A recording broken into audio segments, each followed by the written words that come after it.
दोस्तों, भले ही रूस को लेकर लगातार अमेरिका सहित वेस्टर्न मीडिया भारत पर सवाल उठा रही हो या फिर इन देशों के प्रतिनिधियों ने भारत पर दबाव बनाने की कोशिश की हो, लेकिन भारत लगातार सब कुछ दरकिनार करते हुए रूस के साथ खड़ा हुआ है। पहले जहां पर ईरान के साथ मिलकर नए कॉरिडोर INSTC के जरिए भारत बड़े पैमाने पर सामान रूस से मंगा रहा है, वहीं पर आपने यह खबर भी सुनी होगी कि रूस के शिप को भारत में रोक लिया गया था क्योंकि एस्टोनिया ने इस पर केस किया था। अब इस शिप को भी मात्र 24 घंटे के अंदर भारत ने छोड़ दिया है, यानी कि कुल मिलाकर सब कुछ रूस के मन मुताबिक चल रहा है। लेकिन यहाँ पर जो सबसे बड़ी प्रॉब्लम भारत के साथ आ रही है वो रूस के साथ पेमेंट मैकेनिज्म को लेकर आ रही है और ऐसे में अब यूएई भारत के साथ आ गया है। इस पर इस वीडियो में हम बात करेंगे, साथ ही इंडियन नेवी द्वारा शेयर की गई एक वीडियो के ऊपर भी हम इस वीडियो में बात करेंगे। तो चलिए शुरू करते हैं इस वीडियो को। दरअसल यूक्रेन युद्ध की वजह से अमेरिका और अन्य वेस्टर्न देशों की ओर से रूस पर लगाए गए आर्थिक प्रतिबंधों का करारा जवाब देने की कोशिश करते हुए रूस ने एक बड़ा कदम उठाया है। रॉयटर्स की एक रिपोर्ट के मुताबिक रूस ने भारतीय कंपनियों से उन्हें एक्सपोर्ट किए गए तेल के पेमेंट यूनाइटेड अरब अमीरात की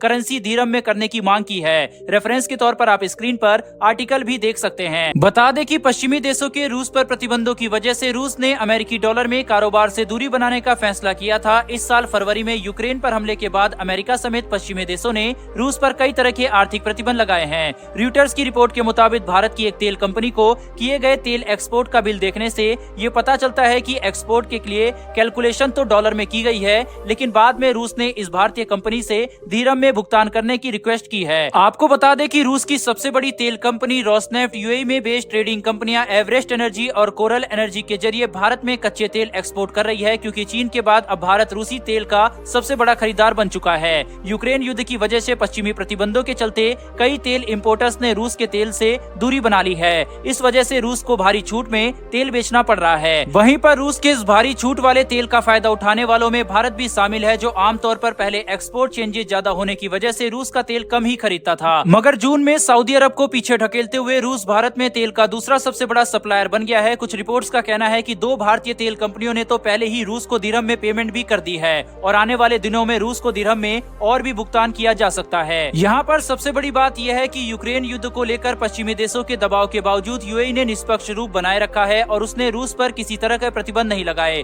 वहीं यूएई की करेंसी दिरहम में किए गए इस भुगतान से वेस्टर्न देशों में खलबली मचने वाली है। वहीं पर कुछ मीडिया एजेंसीज का कहना है कि रूस की तेल कंपनी रोसनेफ्ट की ट्रेडिंग कंपनियों ने तेल खरीदारों से इसी महीने से दिरहम में उन्हें भुगतान करने को कहा है। वहीं रूस के विदेश मंत्री सर्गेई लेवरोव ने अप्रैल में कहा था कि रूस भारत जैसे देशों के साथ कारोबार में नॉन वेस्टर्न करेंसीज का इस्तेमाल बढ़ाना चाहता है। वहीं इसके साथ उन्होंने बताया कि रूस अपने मित्र देशों की करेंसीज को खरीदना भी शुरू कर सकता है ताकि डॉलर और यूरो की एक्सचेंज रेट को प्रभावित करने की कोशिश की जा सके।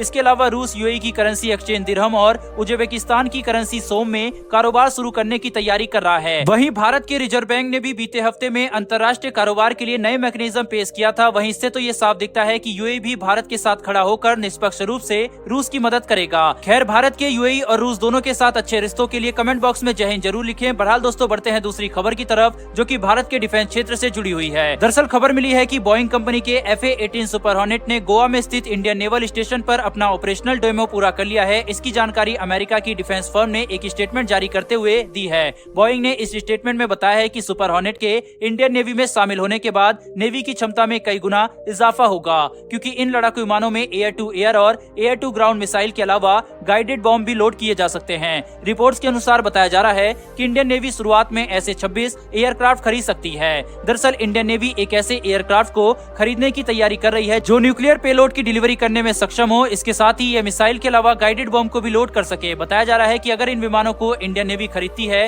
तो इन्हें INS विक्रांत पर ही तैनात किया जाएगा। INS विक्रांत के बारे में हम आपको पिछली एक वीडियो में पहले ही बता चुके हैं। इसके अलावा बता दें कि इस साल फरवरी में राफेल विमान की भी टेस्टिंग हुई थी, जिसके बाद अब इस FA-18 सुपर हॉर्नेट की सफल टेस्टिंग हुई है। वहीं पर दोनों ही विमानों ने काफी शानदार परफॉर्मेंस अपने परीक्षण के दौरान दिखाया है। अब ये देखना होगा कि इंडियन नेवी आखिर इन दोनों में से कौन से विमान को अपनी सर्विस के लिए खरीदती है। वैसे आपके हिसाब से इंडियन नेवी को कौन से विमान को खरीदना चाहिए, अपनी राय कमेंट बॉक्स में लिखकर जरूर बताएं। साथ ही दोस्तों, डिफेंस से जुड़ी डेली वीडियो के लिए चैनल को सब्सक्राइब कर बेल नोटिफिकेशन को ऑन कर लें, जिससे हमारी वीडियो ऐसी आप तक सबसे पहले पहुंच सके। फिर मिलेंगे ऐसी एक नई वीडियो के साथ। धन्यवाद। जय हिंद।